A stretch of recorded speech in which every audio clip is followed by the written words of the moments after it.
Hey guys, welcome back to Trendy Gadget. Today we'll talk about how the tractor repair monopoly is getting destroyed. Let's head into it. It's Husker Harvest Days, Nebraska's biggest agricultural trade show, and Kevin Ken is working the pavilions. The engineer, inventor, and inveterate manure stirrer is trying to be discreet. He has allies here among the sellers and auctioneers of used tractors and aftermarket parts. There are farmers, mechanics, and the odd politician or two who embrace him, but enemies lurk everywhere. Kenny leads a grassroots campaign in the heart of the heartland to restore a fundamental right most people don't realize they've lost: the right to repair their own farm equipment. By sheer den of personal passion, he's taking on John Deere and the other global equipment manufacturers in a bid to preserve mechanical skills on the American farm. Big Tractor says farmers have no right to access the copyrighted software that controls every facet of today's equipment, even to repair their own machines. That's the exclusive domain of authorized dealerships. Kenny says the software barriers create corporate monopolies and destroy the agrarian ethos of resiliency and self-reliance. At stake for Deere & Company and other big manufacturers is the free reign they've had to remake farming with data and software. The transformation has helped US farmers increase productivity, but at the cost of a steady shift in operational control from farmer to machine. One of the world's oldest and most hands-on occupations has literally become hands-off.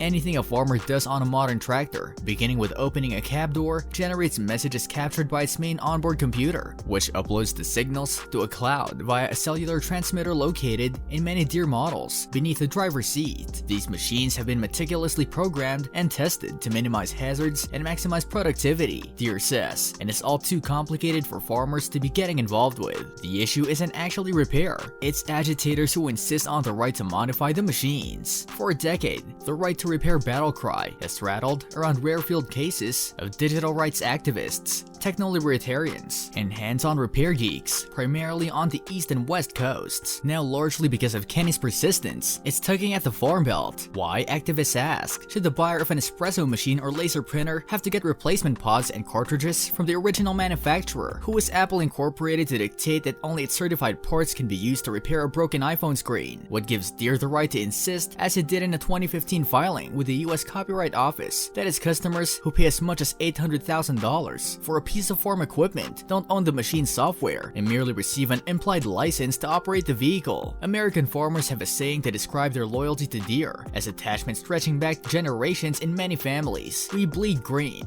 Deere's metallic green and yellow farm vehicles dominate the world's $68 billion market for agricultural equipment, accounting for more than half of all farm machinery sales in the US and more than a third of equipment revenue worldwide, a bigger market share than that of the two tractor markets, Case New Holland and Kubota Corporation combined. Customer loyalty is legendary. A 2017 survey by Farm Equipment magazine found 84% of Deere owners plan to purchase another green machine. The company says the world needs digitized farming to feed the 10 billion people expected on Earth by 2050. The proprietary software Kenny and other repair advocates revile enables sensors and computers on machines to log and transmit data on everything: moisture and nitrogen levels in soil, the exact placement of seeds, fertilizers, and pesticides, and ultimately the size of the harvest. Having access to so much real-time data enables farmers and their computer-controlled machines to plant, spray, fertilize, and harvest at optimal times with as little waste as possible. All the farmer has to do is link his equipment to agronomic prescriptions beamed to him over the internet.